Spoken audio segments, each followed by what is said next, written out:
Oke, jadi saya mulai perkuliahan hari ini ya. Untuk tugasnya tadi beberapa sudah saya lihat sih di Spada. Kita bahas sama-sama deh ya.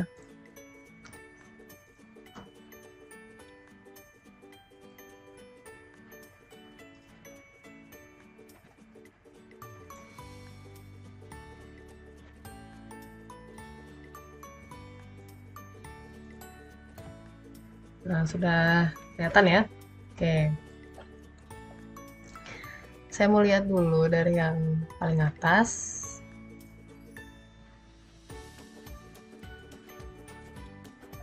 Nah, ini kelompoknya Nimade Wahyuni, Kadek Krisna Prawira Dewi, Indah Pramarani, Putu Wahyu Bayu Putra Antara, Intan Sanjaya ya. Nah, minggu lalu kan kita sudah belajar tentang wireframe. Saya juga sudah kasih latihan terkait perbaikan dari aplikasi mobile Signpolis ya. Nah itu silahkan jadikan latihan lah di rumah. Kira-kira begitu ya minggu lalu ya. Terus dari tugas yang terakhir ini ya, tugas 4 sama kelompoknya. Nah ini saya lihat dulu.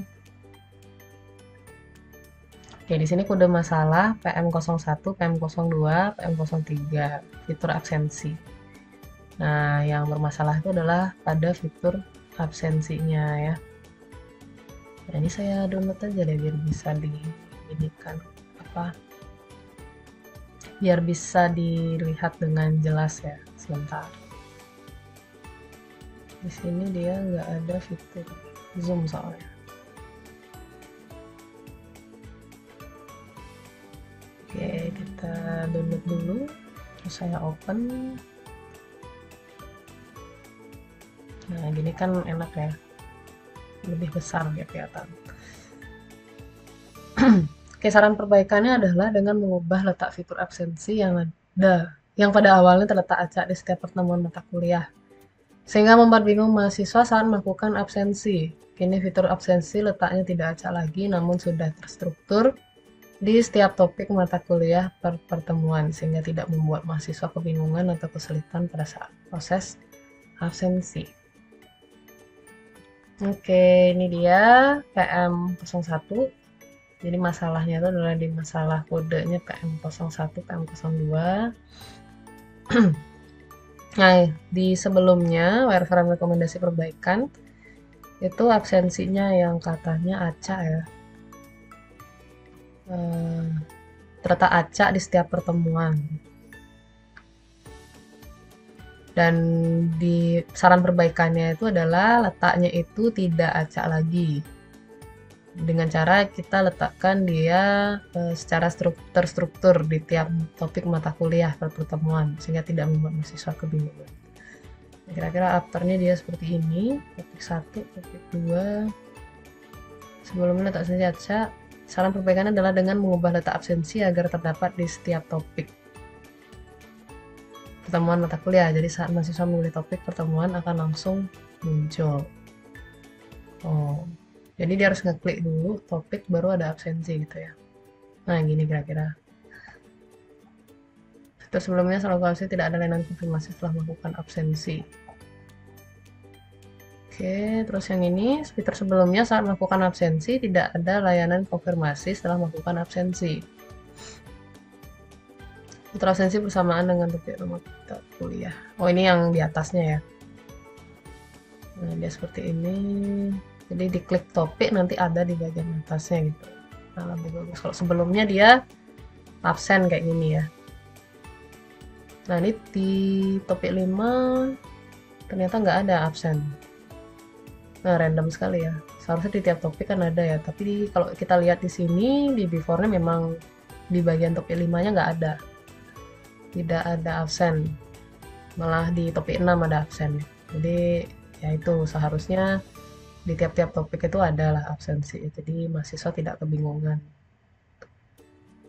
Fitur sebelumnya saat melakukan absensi tidak ada layanan konfirmasi setelah melakukan absensi. Saran perbaikan adalah dengan mengubah tampilan fitur absensi. Apabila saat ingin merubah absensi harus konfirmasi terlebih dahulu.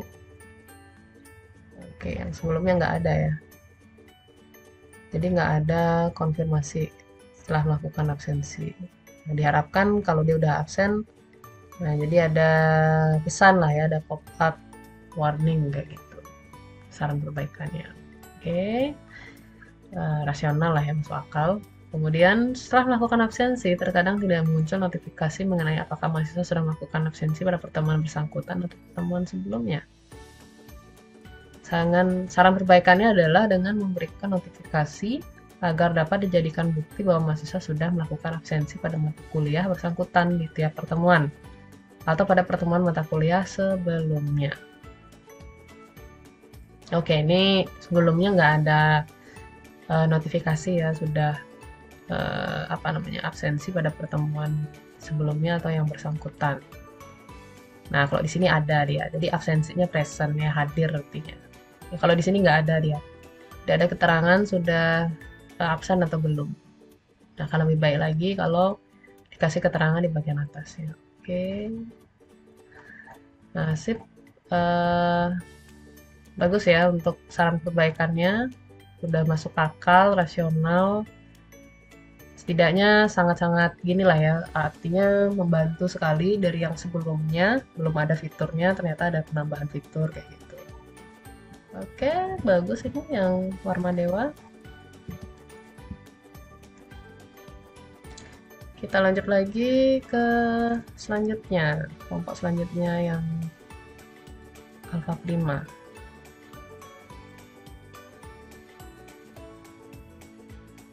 Nah, yang ini kelompoknya, kelompok 2. Pertama, Putu Bintari, Erika Yudiani, Arya Waja Mahesa. Nah, tugas 4-nya, nah ini cuma satu aja ya, oke. Bantuan lupa password. Kesalahan dalam memasukkan password kerap menjadi kendala dalam login ke sistem. Lupa akan password dalam fitur lama, tidak terdapat fitur bantuan apabila mahasiswa lupa akan passwordnya. Adanya fitur bantuan atau help dalam sistem tentunya akan mempermudah mahasiswa yang lupa atau salah dalam pengetikan password dari sistem informasi akademik ini. Maka fitur ini bisa digunakan dengan reset password dan menyambung ke email. Hal ini juga mempermudah mahasiswa mendapat bantuan apabila terjadi kendala ya, mahasiswa tidak perlu melakukan laporan ke bagian IT dari kampus Alfa Prima. Oke, yang sebelumnya kode masalahnya E01. Jadi dia lupa password. Nah, sebelumnya itu Alfa Prima tidak menyediakan fitur lupa password, sehingga diharapkan perlu adanya fitur lupa password ya, sehingga afternya itu ditambahkan fitur lupa password. Jadi ketika mahasiswa lupa sama passwordnya, kan bisa aja ya lupa sama password. Nah, itu dia nggak perlu ke bagian IT gitu, tidak perlu menghubungi bagian IT. Jadi tinggal mengenerate gitu biasanya lupa password ya. Jadi kirimkan email yang sudah terdaftar gitu. Kita pakai caranya Instagram lah ya, atau caranya Twitter maupun Facebook. Kalau kita lupa password biasanya kan kita disuruh masukin email yang kita pakai daftar gitu. Nanti kalau sudah kita masukkan email yang kita pakai daftar, biasanya nanti dikirimkan gitu ya, tautan atau link ke dalam email tersebut untuk mengganti passwordnya. Jadi benar-benar gampang lah ya penggunaannya gitu, artinya self service lah ya bisa dibilang. Jadi melayani diri sendiri gitu, tanpa harus perlu kita ke bagian IT-nya gitu, tidak perlu mencari bagian IT-nya. Jadi cukup kita aja yang ngurus diri kita sendiri. Yang penting sesuai aja gitu email yang kita pakai daftar gitu, atau email yang digunakan pada sistem atau aplikasi tersebut. Oke, cukup ini kelompok 2 ya. Terus selanjutnya kelompok 4.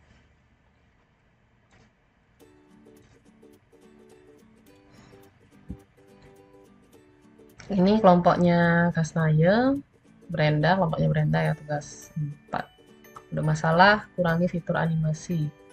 Terlalu banyak fitur animasi pada website. membuat device user terutama jika menggunakan Android sedikit macet dan memerlukan waktu yang cukup lama untuk menampilkan informasi lengkap.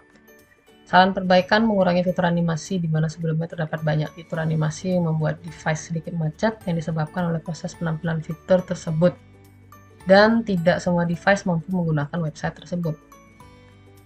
Terus E02, menampilkan tampilan button X atau fitur slide. Notifikasi yang muncul pada website tidak memiliki button ya, bukan button ini, button X, sehingga hal ini membuat user kesulitan untuk melihat website dengan jelas dan menutupi layar karena notifikasi yang tidak bisa di-close, dan terutama jika menggunakan Android. Oh ya, kayak iklan yang nggak ada tombol X-nya ya, atau kayak iklan yang yang kita mau cari tombol X-nya itu harus nonton dulu iklannya sampai selesai. Apalagi iklan-iklan video itu kan ada yang kayak gitu ya. Jadi tombol X-nya akan muncul kalau kita sudah selesai menonton video dari iklan tersebut. Atau ada juga dia kadang cuman pop-up-nya tuh kayak jualan gitu, tapi susah nyari tombol X-nya gitu. Ternyata tombol X-nya itu dibuat agak mirip-mirip sama background di belakangnya gitu, di layarnya kita gitu. Nah, itu banyak yang kayak gitu ya. Tujuannya biar kita lama gitu, biar iklan tersebut. Itu sih sebenarnya tujuannya. Membuat atau menambahkan button X atau fitur slide untuk menghilangkan notifikasi pada bagian pendaftaran, karena jika menggunakan Android dan muncul notifikasi tapi tidak bisa di slide atau dihilangkan, maka tidak bisa dipencet button karena menghilangkan notifikasi lumayan lama.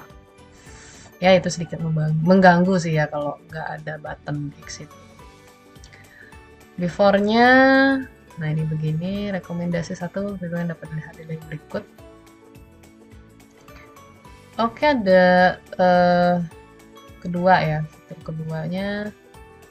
Bentar, coba saya klik.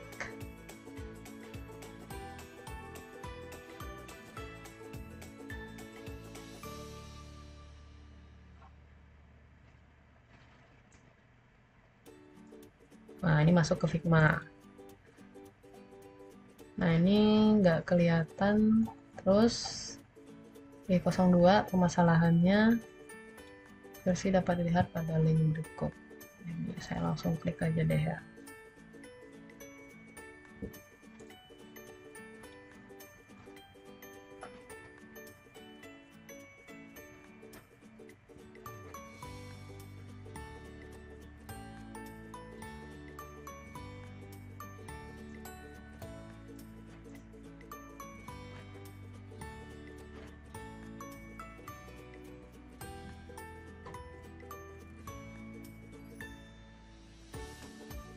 Nah, ini agak lama, antara berat atau bagaimana ya, atau koneksi saya mungkin ya agak-agak bisa juga. Nah, ini lumayan lama nih, loadingnya agak lama nih.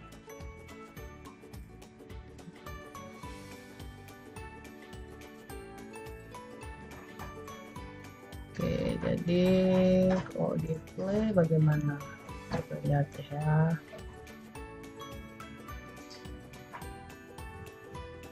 Nah, ini sudah high wireframing ya, high wireframing, jadi udah bikin seperti prototipe aslinya. Nah, oke, terus kenapa harus dibikin bakaran? Nah, ini yang perbaikan 1 ya. Tadi perbaikan 1 itu kurangi fitur animasi. Nah, mengurangi fitur animasi ya, itu yang yang pertama.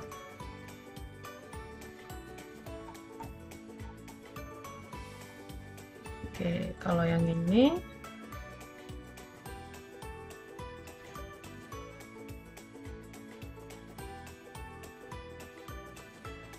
yang kedua, adanya pop-up itu ya.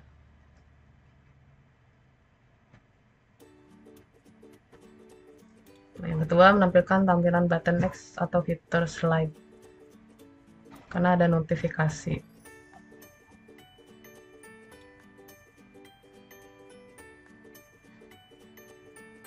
Rekomendasi 2, rekomendasi 1 versi kedua. Ini versi keduanya deh. Kita coba versi keduanya, mumpung dikirimin link Figma-nya. Itu diklik dulu sembarang gambarnya, nanti muncul iklan, Bu. Yang ini. Ya. Oh, yang Jadi, ini. Dua orang Gianyar ini. Dua orang dari Gianyar ini iklannya. ya, betul, Bu. Kalau ada iklannya nggak bisa di-scroll dia jadinya, Bu. Oke.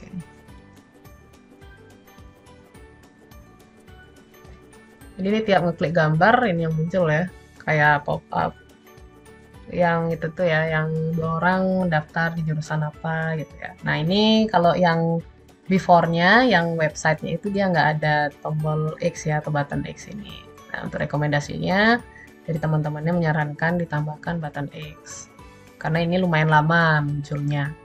Jadi yang iklan di bawah ini bukan iklan sih, lebih kayak ke notifikasi ya, notifikasi kayak orang yang sudah daftar gitu di Primakara itu berapa. Nah ini tidak bisa ya, kita harus nunggu dia hilang dengan sendirinya itu kalau di versi yang before-nya gitu ya, yang memang sedang ada gitu di aslinya gitu ya di websitenya. Untuk saran dari temennya dia menambahkan button X. Oke. Sip.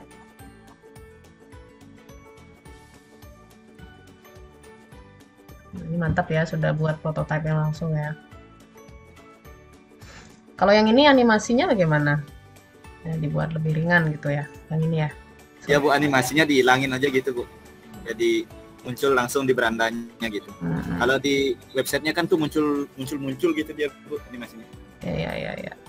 Kalau yang before-nya, nah ini di Primakara mungkin kalau yang ingat gitu ya, kalau kita scroll gitu nih banyak animasi nih. Kayak muter gitu gambarnya ya. Nah itu ada animasi berarti, tulisannya gitu muncul perlahan. Kayak orang bikin di slide presentasi itu kan ada tuh yang muncul satu persatu gambarnya. Nah itu animasi ya. Nah ini kan nggak ada nih, jadi dia langsung aja kayak gini. Kalau yang di versi websitenya sekarang, ini benar-benar semuanya pakai animasi nih. Ini muncul satu-satu di gambarnya. Jadi ya memang berat jadinya website tersebut kalau semakin banyak animasinya. Nah, saran dari temennya lebih baik animasinya dihilangkan sehingga cukup begini aja. Oke, sip. Bagus ya, sudah langsung prototype ya dia. Kelompoknya ini. Kelompok 4 ya. Oke, lanjut lagi ke selanjutnya. Nah, ini 2 kali ya. Sebentar. Ini kalian satu kelompok apa gimana nih? Saya bingung nih. Kok judulnya sama nih? Kelompok 4. Ini juga kelompok 4. Terus sama nggak isinya? Oh, sama aja ya. 2 kali berarti nggak.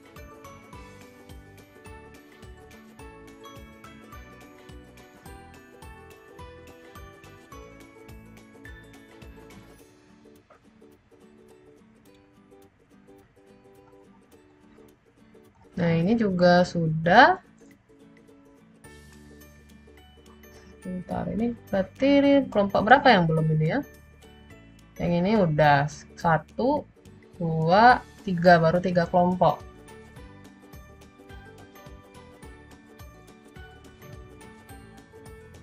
Ada yang jadi satu ya sama temannya ya? Atau gimana ya? Coba saya cek dulu. 3 kelompok, kalian aslinya berapa kelompok? 3 kelompok, kalian aslinya ada 6 kelompok ya.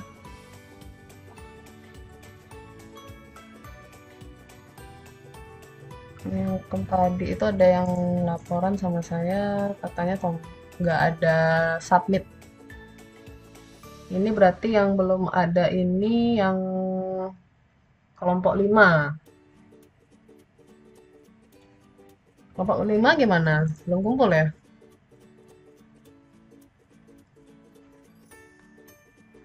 Nah, ini nggak ada soalnya, nggak masuk di sini dia. Yang ada nih kelompok 3, yang Warma Dewa, terus yang SIA, SIA-nya Alpha Prima, itu kelompok 2, kelompok 3, kelompok 2, sama kelompok 4 ya. Kelompok 3, kelompok 2 sama kelompok 4 nih yang belum. Kelompok 1, kelompok 5 sama kelompok 6 belum. Nah, gimana nih lagi 3 kelompok? Ada perwakilan kelompoknya? Kayaknya ada yang bilang jadi satu gitu sama temennya, tapi di sini nggak masuk dia soalnya. Sartama, Cahyadi. Ya, gimana? Mohon maaf Bu, untuk di kelompok 6 filenya sudah jadi Bu, cuman kami tidak bisa submit karena tidak ada button submitnya sih Bu. Mungkin terlambat di setelah jam 6-nya tadi. Oke, nggak ada button submit. Terus itu kelompok 6. Yang lain? Tadi siapa lagi? Resensor. Saya Miss kelompok 5 Miss.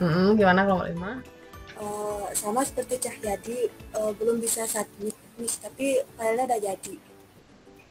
Oke, kelompok 1 sama juga.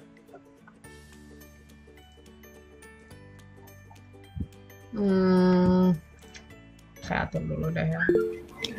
Bu, jadi gini Bu, sebenarnya kan saya mungkin dapat akses juga dari minta izin ke perusahaannya, sehingga tadi sebenarnya sudah mau kumpul, tapi karena memang bottom submitnya nggak ada, jadi nggak bisa Bu, seperti itu. Oke. Untuk gininya gimana? Oh ya, perusahaan ya, kalian kan ngambil dari perusahaan, berarti dapat izin berarti? Iya Bu, makanya minta izinnya itu yang kami lama Bu, sehingga belum bisa mengerjakan Bu. Oh gitu, ada Iya, soalnya kan izinnya. perantaranya kan harus melalui Puspa. Nah, Puspa sendiri pun katanya dia harus minta izin dulu kalau memang mau buat gitu.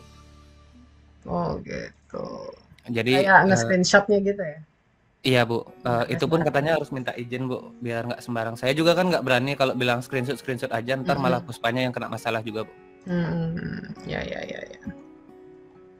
Oke. Tapi sudah bilang ini untuk tugas ya, bukan untuk laporan skripsi dan sebagainya, udah bilang ya? Sudah sih Bu, tadi saya bilang ke Puspa, nah untuk itu minta izin dulu.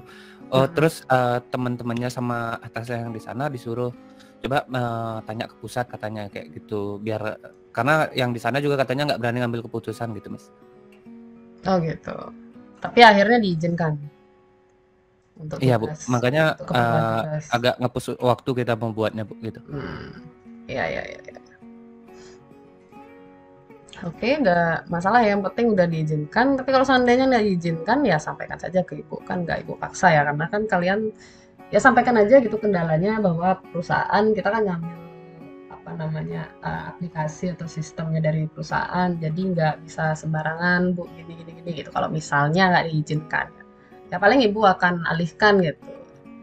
Ya sudah, kalian coba pakai aplikasi A gitu yang berkaitan sama keuangan, tapi yang bisa open access ya, artinya bisa digunakan sama publik gitu. Kalau seandainya ada kendala seperti itu ya, seandainya tidak diizinkan ya, kalau nggak diizinkan jangan dipaksa, karena itu kan aplikasi punyanya perusahaan ya, dan nggak kalau mau screenshot pun juga nggak dikasih ya kan gitu, karena kan masing-masing perusahaan tuh punya, bisa dikatakan punya wewenangnya sendiri-sendiri gitu. Kalau memang nggak dikasih ya jangan dipaksa gitu. Jangan sampai berkonflik sama tempat usahanya gitu, tempat kerjanya gitu ya. Oke, tadi beberapa masalah gini ya di submissionnya yang sudah lewat jamnya. Coba saya atur dulu. Bentar, saya atur dulu nih.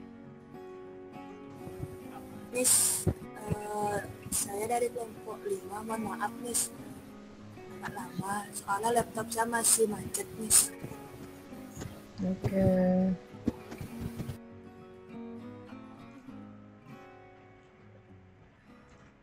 Nah, ini punyanya kelompok 6, ngambil Siskanya Primakara ya.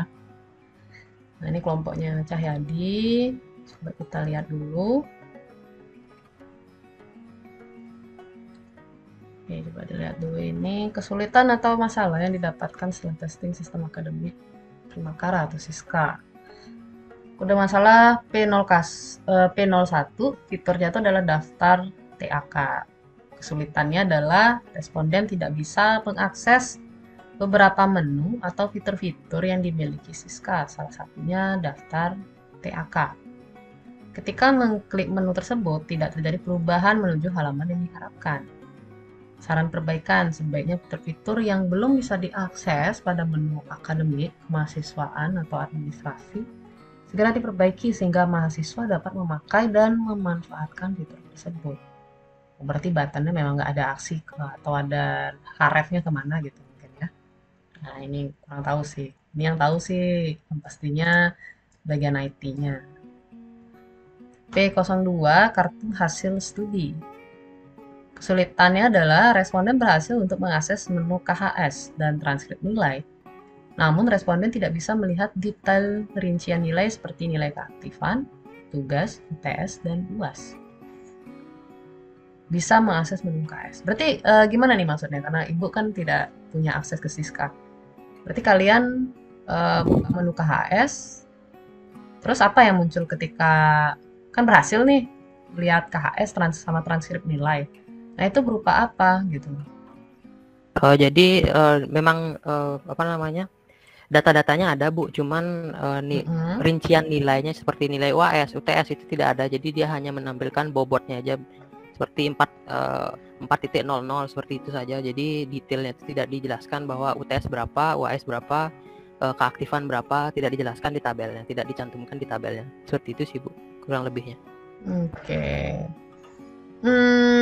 Kalau itu sih setahu Ibu ya, kalau memang KHS sama transkrip nilai itu memang dia lebih secara general gitu, tidak ada nilai tugas, UTS atau UAS, lebih kayak ke bobot sih memang. Apalagi transkrip nilai itu paling munculnya itu adalah nama mata kuliah, terus nilai akhirnya berapa, apa grade-nya gitu ya, apakah A atau B plus gitu sih biasanya. Itu kalau transkrip nilai sama KHS. Kalau KHS juga begitu. Dia paling yang muncul itu yaitu tadi bobotnya. Kalau yang begitu berarti sebaiknya di tiap-tiap mata kuliah itu ya.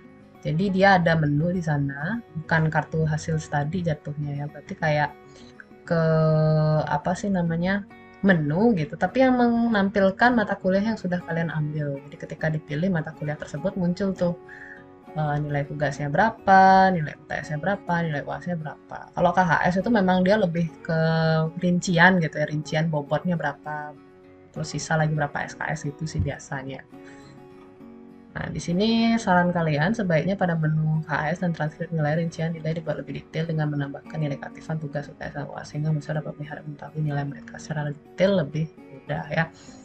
Nah, mungkin sebaiknya yaitu tadi tidak ditambahkan di KHS sama transkrip nilainya gitu. Karena memang yang namanya KHS sama transkrip nilai itu lebih ke umumnya gitu ya, secara umum tidak mendetail gitu, kayak satu mata kuliah itu berapa gitu nilai tugas, UTS, UAS-nya nggak gitu dia konsepnya KHS sama transkrip nilai. Kalau KHS itu ya itu tadi, kalau kalian lihat bilang ada bobot, ya memang begitu KHS itu. Saya rasa di semua kampus seperti itu juga ya. Transkrip nilai juga sama, dia hanya menampilkan nama mata kuliah terus dapat grade-nya berapa gitu aja biasanya. Sama SKS-nya berapa gitu ya. 8 terus grade-nya berapa, apakah A+ atau AB ya. Ini mungkin lebih ke adanya penambahan menu kayak mata kuliah gitu. Kita bisa milih mata kuliah yang mau kita cek masing-masing nilainya kayak gitu. Karena kalau itu ditampilkan gitu di transkrip nilai kalian atau KHS-nya banyak banget jadinya ya.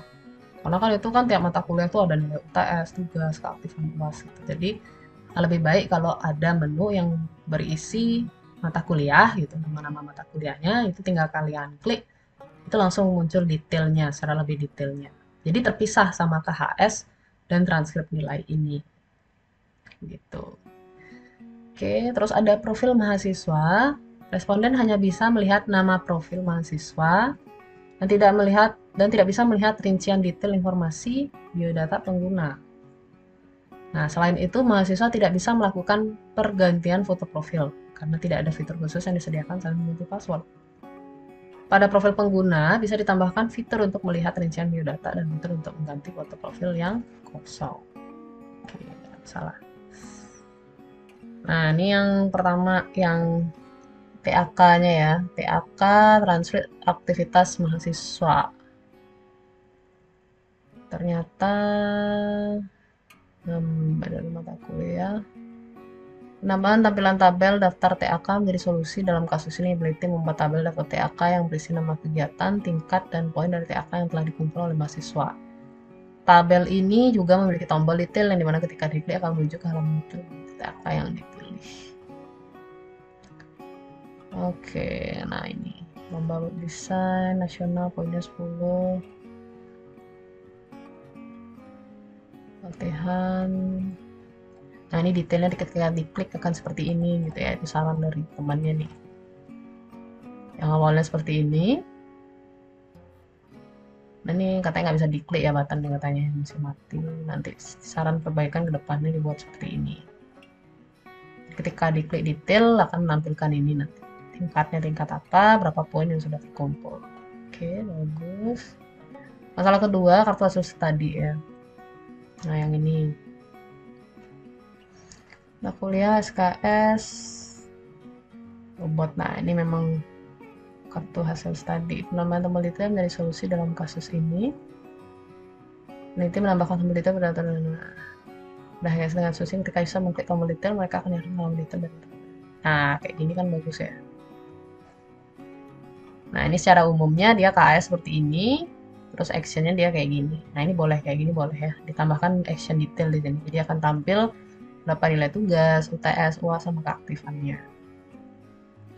Oke, udah bener ya. Terus yang ini responden hanya bisa melihat nama profil mahasiswa dan tidak bisa melihat rincian detail informasi biodata pengguna. Nggak ada nih, foto nggak ada ya. Terus rincian detailnya juga nggak ada.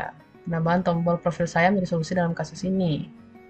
Nah, ketika ditambahkan dia akan menjadi lebih lengkap seperti ini ya. Ada profil saya, ada change password, setting, sign out.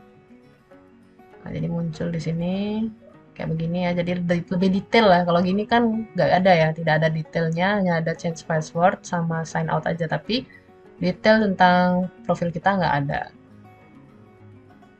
Nah, ini disarankan ada detail seperti ini, kayak emailnya, nomor telepon ya, sama alamat. Oke. Ada edit profil juga ya, kalau mau nambahin foto profil. Sip, bagus ya kelompok 6. Nah, selanjutnya ada lagi yang sudah upload.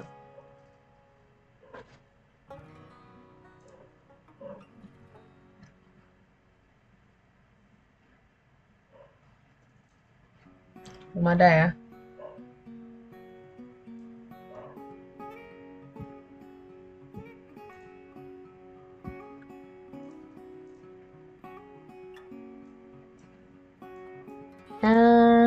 Nah, saya akan menjelaskan dikit.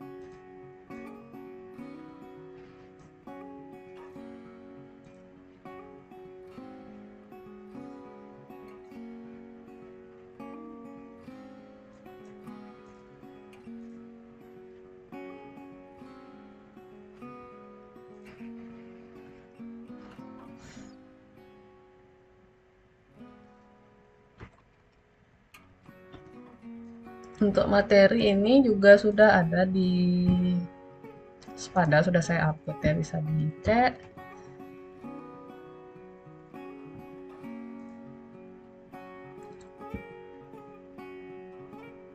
Oke, kita masuk ke materi pengujian sistem. Jadi biar sekedar tahu aja ya. Ada selain usability testing, di perangkat lunak itu ada juga istilahnya itu pengujian sistem. Sebentar, saya ganti tipe sharingan dulu. Ini agak nge-lag soalnya.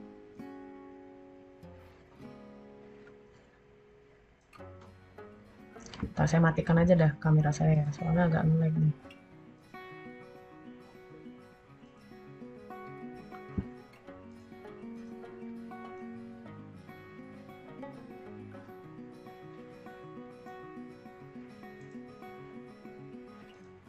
Oke, kita masuk ke materi pengujian sistem. Jadi pengujian sistem itu apa? Nah, pengujian sistem ini adalah pengujian program perangkat lunak yang lengkap dan terintegrasi. Nah, perangkat lunak itu kan istilah lainnya software ya. Itu hanyalah sebuah satuan elemen dari sistem berbasis komputer yang lebih besar.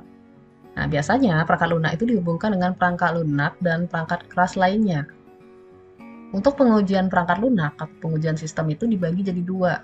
Yaitu tadi ada black box testing dan white box testing. kita ke white box testing dulu. Nah, white box testing itu apa? Atau pengujian white box ya, kalau diterjemahkan ke bahasa Indonesia dia pengujian kotak putih, gitulah istilahnya. Pengujian kotak putih atau pengujian white box. Ini merupakan pengujian yang berfokus pada alur logika pemrograman secara detail ya. Jadi dia fokusnya itu ke logikanya, logika pemrogramannya. Nah, pada pengujian ini itu biasanya testernya itu gitu, orang yang melakukan testing itu disebut dengan tester. Itu harus memahami struktur yang ada pada program. Kayak apakah ada looping kah di sana, ataukah ada algoritma sorting kah, ada algoritma searching kah di sana. Nah, dia harus paham di sana selaku si tester ini, si pengujinya ini. Nah, tester ini melakukan pengujian dengan mencari bug yang ada pada source code. Jadi source code-nya itu yang di testing ya, logikanya, kemudian source code-nya dicari di sana ada bug nggak gitu.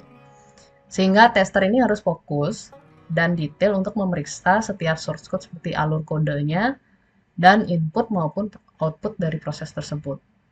Jadi benar-benar orang yang paham program nih yang bisa melakukan white box testing ini. Yang dia sudah bisa dikatakan orang ini harus paham yang namanya algoritma pemrograman ya. Algoritma dari pemrograman itu kayak algoritma searching, sorting, terus ada looping, percabangan ya. Nah, itu dia harus paham semua. Karena selain dia mengecek logikanya atau menguji logika dari program tersebut, dia juga ngecek gitu ya. Di source code-nya itu ada bug tidak, ada hal-hal yang bisa memungkinkan timbulnya error tidak. Itu dia si tester ini yang memang harus punya pengetahuan lebih di pemrograman. Kelebihannya dan kekurangannya, kita masuk kelebihan dan kekurangan. Tentunya pengujian itu pasti ada lebih, ada kurangnya. Kalau kelebihan dari si white box testing ini, jadi pertama dia kelebihannya kesalahan logika ya. Jadi menggunakan sintaks if dan sintaks pengulangan, dan langkah selanjutnya metode white box testing ini akan mencari dan mendeteksi segala kondisi yang dipercaya tidak sesuai dan mencari kapan satu proses perulangan di akhir. Jadi kelebihannya itu kita bisa tahu di mana ada kesalahan logika. Nah, itu kelebihannya. Terus ada ketidaksesuaian asumsi ya. Jadi dia menampilkan dan memonitor beberapa asumsi yang diyakini tidak sesuai dengan keinginan atau yang akan diwujudkan, untuk selanjutnya akan dianalisa kembali dan kemudian diperbaiki. Kayak kita mengasumsikan bahwa kayaknya outputnya itu 1 tambah 1 itu 2 gitu outputnya. Asumsi kita seperti itu. Nah, tapi kita kan nggak tahu nih kalau orang yang ngoding itu bisa aja salah memasukkan logika ya. Dia berasumsi ya 1 tambah 1 hasilnya 2, tapi pas dibuat di codingan ternyata hasilnya nggak 2. Nah, itu dia dengan white box testing ini kita bisa mencari ketidaksesuaian asumsi tersebut. Kemudian yang ketiga ada kesalahan pengetikan ya, mendeteksi dan mencari bahasa-bahasa pemrograman yang dianggap bersifat case sensitive. Sudah pasti ya kalau bahasa pemrograman yang mengadaptasi bahasa C itu sudah pasti case sensitive. Jadi kayak misalnya huruf S yang harusnya besar kita buat huruf kecil, itu aja udah salah ya. Nah, dengan pengujian white box testing ini bisa meminimalisir terjadinya kesalahan pengetikan.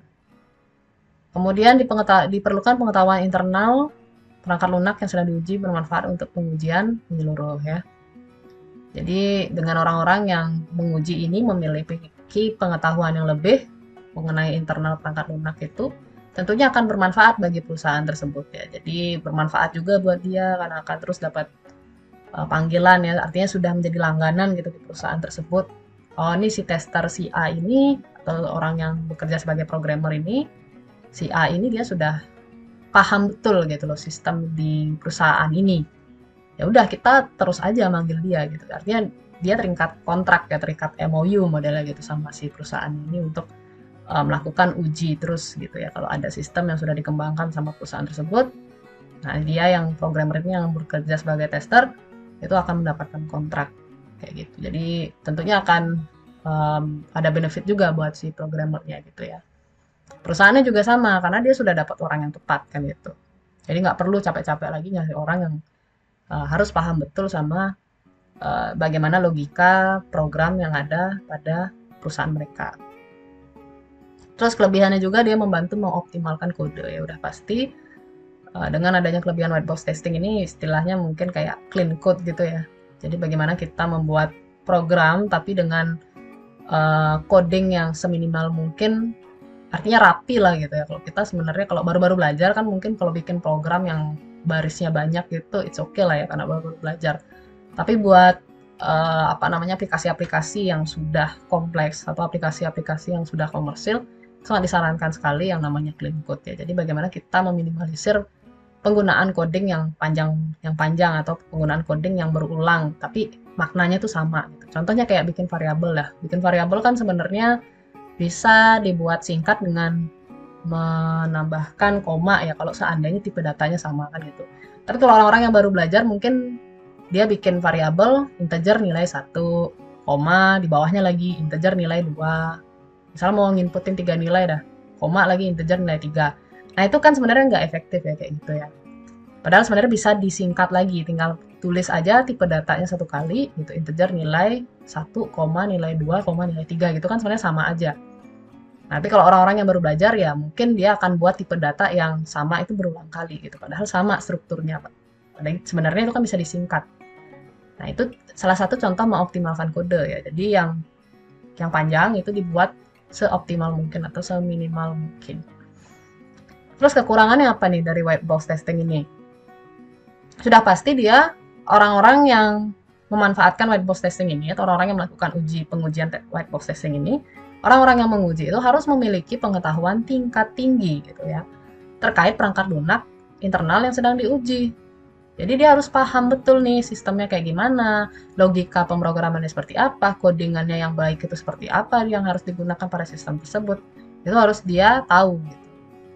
Terus yang kedua, sangat mahal untuk dilakukan karena membutuhkan tester yang terampil untuk melakukan pengujian. Udah pasti bayarannya mahal nih. Kalau orang-orang yang sudah artinya bahasa pemrogramannya pintar gitu ya, programmer gitu, pintar, terus paham algoritma, bisa baca sistem, sekali dikasih lihat source code, dia paham, oh ini algoritma begini, itu udah pasti bayarannya mahal.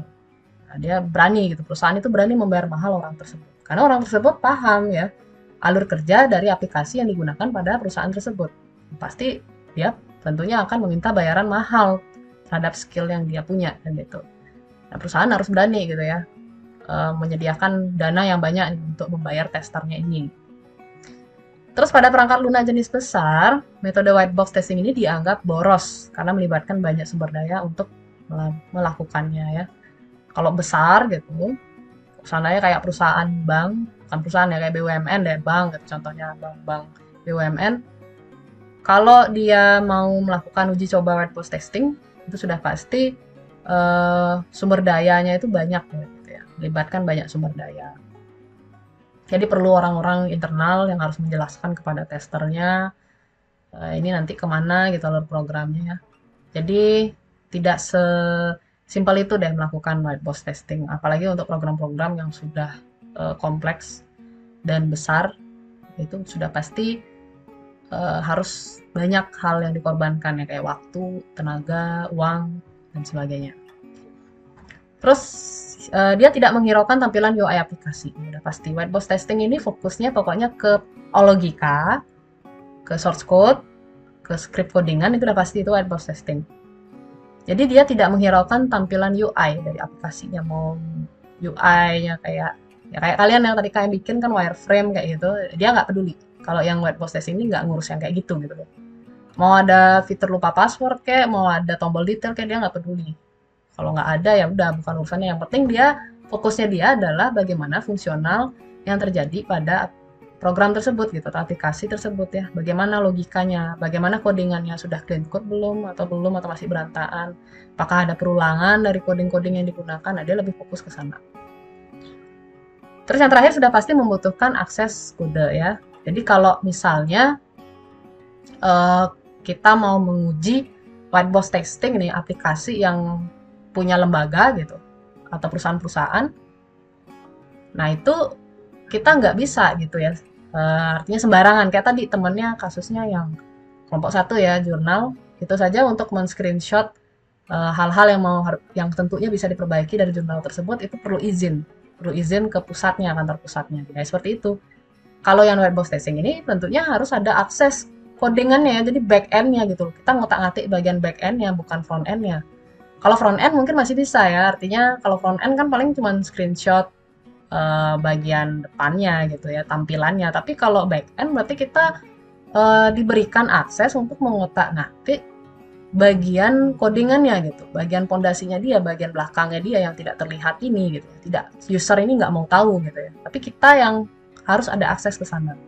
Nah ini nggak semua gitu ya. Kalau kita mau melakukan white box testing ini terhadap satu aplikasi, itu agak sulit ya karena kita harus punya source code-nya itu. Kita harus minta source code-nya dulu. Itu pun kalau dikasih kayak gitu ya. Itu pun kalau sudah tanda tangan kontrak ya gitu, dengan tidak membocorkan source code tersebut kayak gitu. Nah, itu harus ada gitu MOU-nya gitu yang ngatur. Nah, itu salah satu kekurangannya. Jadi agak ribet ya. Kalau mau melakukan white box testing ini tentunya harus punya sumber daya yang sangat terampil, yang punya pengetahuan lebih di pemrograman, itu udah pasti. Terus harus punya akses juga ke kodenya, karena apa yang mau kita uji ya, kalau kita nggak punya akses kode. Padahal goals-nya itu kan di sana, di akses kodenya. Kita harus mengakses kodenya dulu biar tahu bagaimana logika pemrogramannya, terus bagaimana codingannya, bagaimana struktur codingannya kayak gitu. Nah, terus habit white box itu ada yang black box ya, pengujian black box ya, atau black box testing. Nah, di sini punya julukan lain, black box testing ini punya julukan lain yang disebut dengan pengujian fungsional. Nah, dia ini merupakan metode pengujian perangkat lunak yang digunakan untuk menguji perangkat lunak tanpa mengetahui struktur internal kode atau programnya. Jadi, si tester ini nggak tahu gitu loh, nggak mau tahu internal kodenya kayak gimana, codingannya seperti apa, jadi nggak berurusan nih sama codingan kayak gitu yang black box ini. Nah, tester ini menyadari apa yang harus dilakukan oleh program, tapi tidak memiliki pengetahuan tentang bagaimana melakukannya. Pada black box testing ini dilakukan pengujian yang didasarkan pada detail aplikasi, seperti tampilan. Jadi lebih menguji tampilan dia ya, fungsi-fungsi yang ada pada aplikasi. Kayak dia misalnya neken tombol menu A misalnya, apakah sudah bisa pindah halaman, kayak gitu. Lebih ke sana dia black box testing ini. Dan kesesuaian alur fungsi dengan bisnis proses yang diinginkan oleh customer. Nah, black box testing ini lebih menguji ke tampilan luar atau interface-nya. Kalau tadi white box lebih ke codingan, kalau black box ini dia ke interface dari suatu aplikasi agar mudah digunakan oleh pengguna. Pengujian ini tidak melihat dan menguji source code program. Perlu digaris bawahi ya. Black box testing ini tidak menguji source code program. Kalau white box baru yang menguji source code programnya. Dia lebih ke fungsionalitas dari program tersebut. Nah, seperti apa keuntungan dan kekurangannya? Keuntungan dari black box testing ini adalah penguji tidak perlu memiliki pengetahuan tentang bahasa pemrograman tertentu. Ya, jadi dia orang ini yang bekerja sebagai tester untuk black box testing ini, itu nggak perlu tahu PHP itu kayak gimana, Java itu kayak gimana. Yang jelas dia fokusnya itu adalah ke fungsionalitas sama tampilan dari aplikasi yang mau diuji. Terus yang kedua, pengujian yang dilakukan berdasarkan sudut pandang user agar dapat mengungkapkan konsistensi atau ambiguitas dalam spesifikasi. Jadi si tester itu memposisikan dirinya itu sebagai user atau pengguna. Dia nggak tahu apa nih, aplikasi ini tentang aplikasi apa tuh dia nggak tahu. Intinya dia nyoba ya satu-satu menunya. Kalau saya mau login itu kayak gimana? Sudah bisa nggak login kayak gitu. Nah, programmer dan tester memiliki ketergantungan satu sama lain ya kalau di sini keuntungannya. Terus efisien untuk segmen kode besar, akses kode tidak diperlukan, terus pemisah antara perspektif pengguna dan pengembangnya. Jadi ada pemisah antara perspektif pengguna dan pengembangnya nanti. Terus kekurangan dari black box testing ini apa? Uji kasus sulit didesain tanpa spesifikasi yang jelas. Jadi agak susah ya, karena spesifikasinya tuh harus, intinya spesifikasinya itu harus jelas gitu. Kemungkinan memiliki pengulangan tes yang sudah dilakukan oleh programmer. Beberapa bagian backend tidak diuji sama sekali. Cakupan terbatas hanya karena sebagian kecil dari skenario pengujian yang dilakukan. Pengujian tidak efisien karena keberuntungan tester dari pengetahuan tentang perangkat lunak internal. Nah, itu kira-kira kekurangan dari black box testing. Untuk black box testing ini adalah pengujian yang paling sering dipakai ketika membuat skripsi atau tugas akhir. Karena apa? Karena lebih mudah ketimbang yang white box testing. Jadi kalau kalian nanti seandainya bikin aplikasi, itu pasti ada tahap pengujian perangkat lunaknya ya. Jadi bisa milih 2 itu tadi. Atau dua-duanya mungkin nyantumin silahkan. Bisa milih salah satu kayak apakah kamu pakai white box atau pakai black box. Kalau white box sudah pasti kalian harus menguji codingan yang kalian buat gitu. Kalau seandainya bikin aplikasi ya, sistemnya itu kalian membuat sebuah produk gitu, tugas akhirnya kalian ya sudah pasti ada pengujian nanti. Kalau yang black box testing ya udah kalian tinggal menguji fungsionalitas dari aplikasi tersebut, kayak loginnya, apakah ketika tombol loginnya dipencet dia bisa pindah halaman. Kalau iya nanti hasilnya apakah sesuai atau tidak sesuai, gitu aja. Nah, contoh implementasinya dia seperti ini. Saya buka dulu.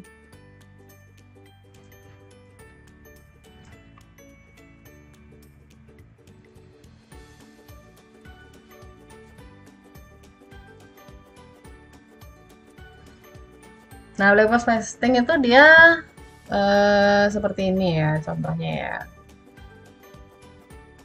Nah, misalnya kita mau menguji aplikasi ini misalnya apa namanya nih, MTix gitu ya. Ini contoh aja nih. Pengujian perangkat lunak menggunakan black box testing. Apa yang di black box testing yaitu aplikasi MTix.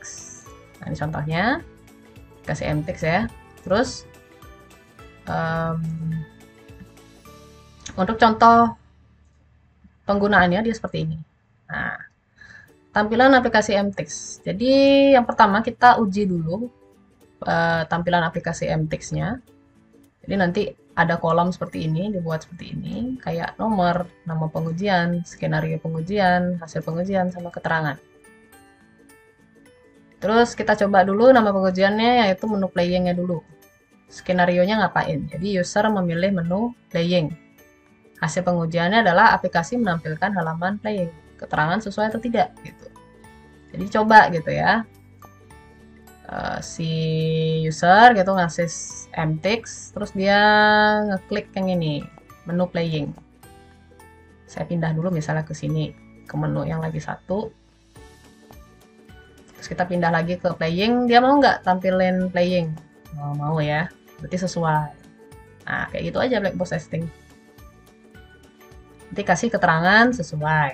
Nah, ini contoh aja. Ini contoh black box testing untuk template-nya gitu ya. Dapat dari mana template-nya? Ya ini template-nya dapat dari apa namanya, tugas akhir atau skripsi-skripsi yang sudah dibuat sama orang ya. Untuk template-nya sebenarnya ada dalam bahasa Inggris tapi nah itu diterjemahkan ke bahasa Indonesia.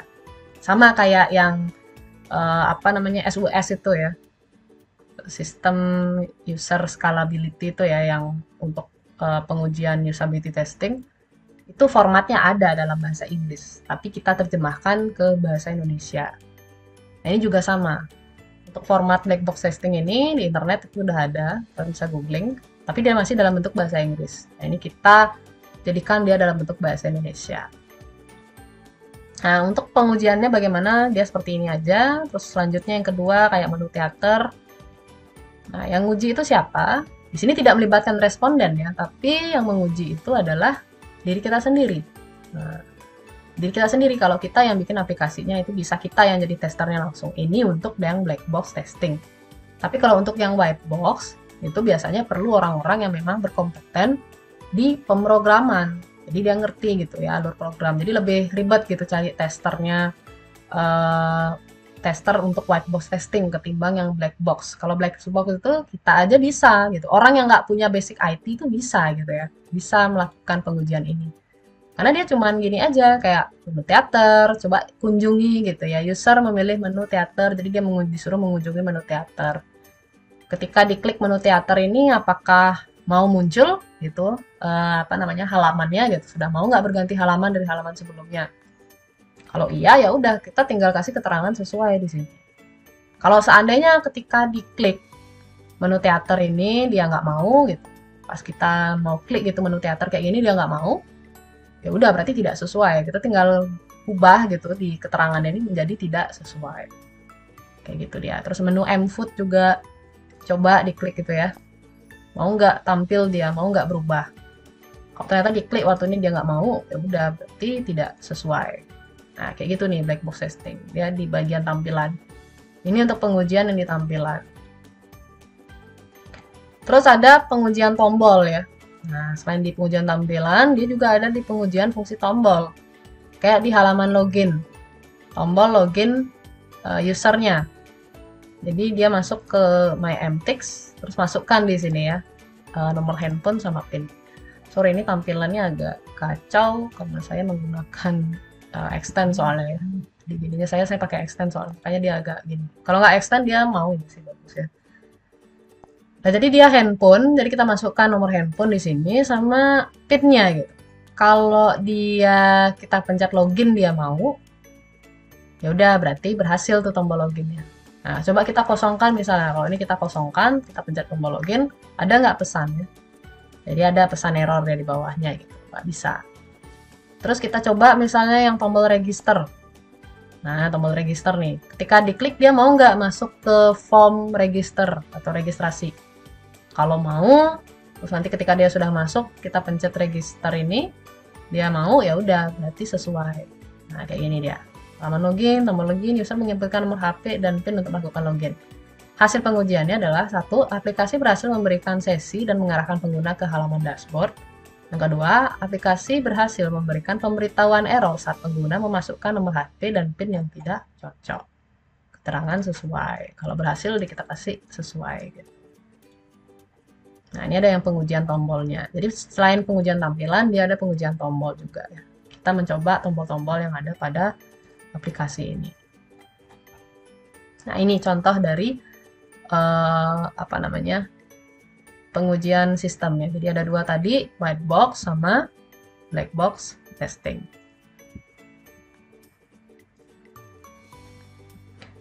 Gimana kira-kira untuk pengujian, ada pertanyaan? Oke, kelompok 5 sudah mengumpulkan tugas. Nah, itu sekilas saya tentang pengujian sistem gitu. Nanti saya rasa kalau kalian di tugas akhir atau skripsi buat aplikasi itu pasti ada pengujian, tahap pengujian. Kalau kalian mungkin baca atau sudah belajar tentang atau sudah dapat gitu mata kuliah analisa perancangan sistem informasi, mungkin sudah dapat disinggung terkait metode-metode ya. Jadi ada metode kayak metode waterfall. Itu tahapannya pertama dari analisa data sama mengumpulkan data dulu kalian, habis itu analisa data, kemudian membuat perancangan sistemnya. Kayak bikin data flow kah atau bikin use case ya. Jadi terserah nanti terserah kalian atau terserah pembimbingan nanti membimbing kalian seperti apa. Nah, kayak gitu tuh kalau di ketika kalian membuat skripsi untuk jurusan sistem informasi gitu ya. Sistem informasi artinya lulusannya tuh gelarnya Eskom gitu, biasanya sih kayak gitu. Kalau mengambil topik membuat aplikasi ya. Jadi selain perancangan nanti masuk ke tahap implementasi, baru ada implementasi codingan ya, pakai bahasa apa, dijelaskan di sana. Setelah itu baru ke pengujian dia. Pengujiannya itu tadi, dua itu tadi, bisa pakai white box atau white box testing. Oke, ada yang izin. Namanya buat ibu, terus kelompok 5 sudah, coba saya cek dulu.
Yang naik kelompok 5 membuat sepada ya.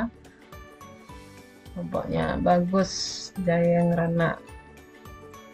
Fiturnya pengumpulan tugas di smartphone, kesulitan kekurangan beberapa mahasiswa kesusahan atau ada yang tidak bisa mengumpulkan melalui smartphone. Saran perbaikan, memperbaiki upload file agar terlihat di smartphone. Upload file bisa terlihat di smartphone, tapi harus menggunakan mode tampilan desktop. Hal ini sedikit mengganggu saat mengumpulkan tugas jika harus menggunakan tampilan desktop. Before-nya, nah ini before-nya nggak ada upload file, nggak ada menu atau fitur upload file. Nah, afternya itu diharapkan bisa mengupload file dengan menambahkan pilih file seperti ini ya, sama yang seperti di desktop, cuman dipindahkan ke mobile, versi mobilenya. Jadi biar bisa ngumpulin tugas via handphone gitu ya. Oke, itu aja berarti ya. Set.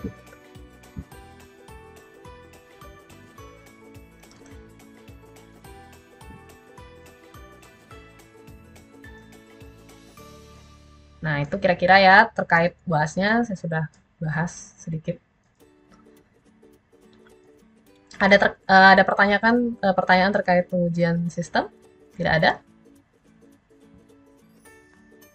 Kelompok 1 sudah mengumpulkan tugas. Oke, kita coba cek yang kelompok 1 dulu.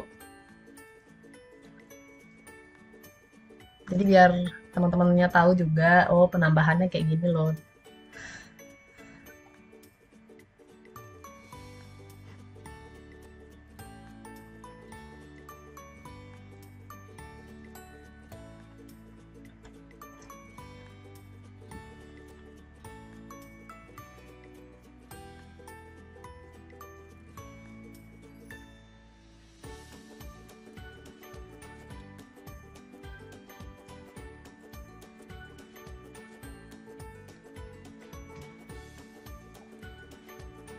Nah, ini yang kelompok ini kelompok 2 nih.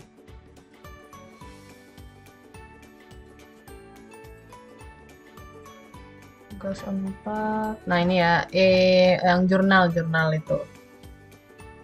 Kode masalah filter pada tanggal. Di saat kita mau cari sales list, nggak langsung kelihatan sales listnya, yang dimana pada gambar tanggal tersebut sebenarnya bisa diklik.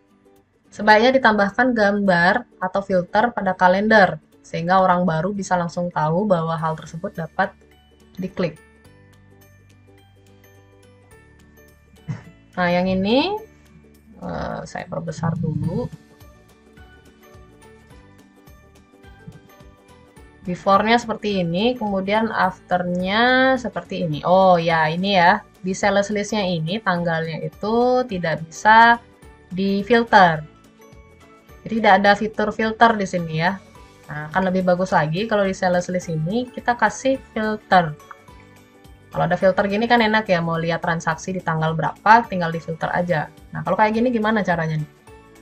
Nah, ini susah nih ya. Sales list gitu. Kalau kita mau lihat sales list, kita mau filter. Ternyata di sini nggak ada filternya. Nah, ini gimana caranya nyari? Tentunya akan jadi kendala ya, sudah pasti jadi permasalahan sih. Sehingga rekomendasinya dibuatkan dia seperti ini ya, kayak date picker gitu, ada tanggal awal terus tanggal akhir, periodenya periode kapan, terus ada filternya di sini. Oke ya. Sudah ya kelompok 1. Nah, itu kira-kira terkait tugasnya. Jadi kita sudah bahas tadi. Sudah semua kelompok saya bahas berarti ya. Kelompok 1 sudah, sampai kelompok 6 sudah saya bahas. Nah, untuk pengujian sistem ada pertanyaan? Sambil nunggu saya absen dulu ya. Gusti Agung Putu Diva. Hadir, Ibu. Putu Cahyadi Krisna Widiantara. Hadir, Bu. Putu Marlo Adi Pratama. Hadir, Bu. Yoga Gosambara, Komang Suartamo, Hadir, Bu. Gusti Agung Ayu Wulan Permana Dewi, Hadir, Bu. Marion Ramjaya, Hadir, Bu. Wahyu Cahyadi, Hadir, Bu. Made Suartaya, Hadir, Bu. Hidayu Putri Dia Tantri, Hadir, Bu. Bagus Jayang Rana, Hadir, Miss. Adi Gunawijaya, Adi Guna izin tadi ya. Intan Sancia, Hadir, Bu. Nimade Wahyuni, Hadir, Bu. Krisna Prawira, Hadir, Ibu. Indah Pramarani,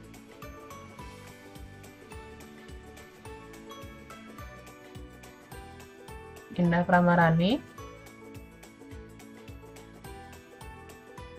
Indah Pramarani nggak ada ya? Indah Pramana ini ada tuh, Bu. Ada, mana dia?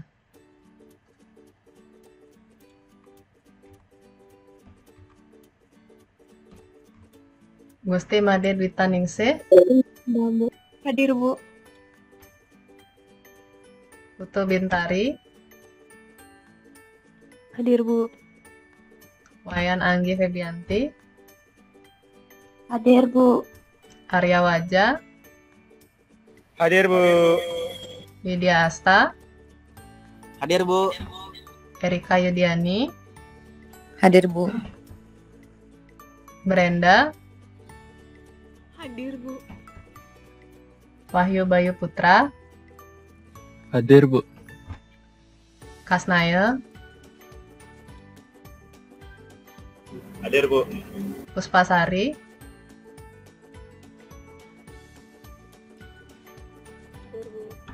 Dede Rumika, Hadir, Bu. Eka Widiantari Putri. Hadir, Bu. Oke, jadi yang tidak hadir tadi Adi Guna izin ya. Adi Sugama ini yang memang tidak pernah hadir. Ari Sugama katanya mau pindah kampus, Bu. Oh, mau pindah kampus katanya. Ya udah. Ya sudah berarti. Berarti ya nggak ikut kelasnya berarti ya.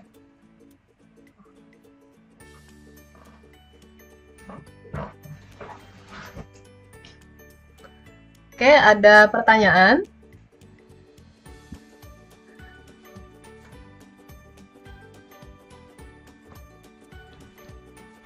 Tidak ada, oke. Karena ini pertemuan terakhir, saya mau screenshot dulu ya wajah kalian di pertemuan terakhir ini. Nah, itu kira-kira untuk pertemuan hari ini. Jadi, terima kasih untuk rekan-rekan yang sudah hadir. Jadi, mohon maaf kalau selama 1 semester, ini hitungannya udah 1 semester ya. Selama 1 semester ini mungkin saya ada kata-kata yang kurang berkenan, jadi saya mohon maaf. Semoga dimaklumi ya. Semoga dimaklumi, semoga di semester berikutnya gitu kita bisa ketemu lagi di mata kuliah yang lain. Oke, ada pertanyaan sebelum saya akhiri? Tidak ada?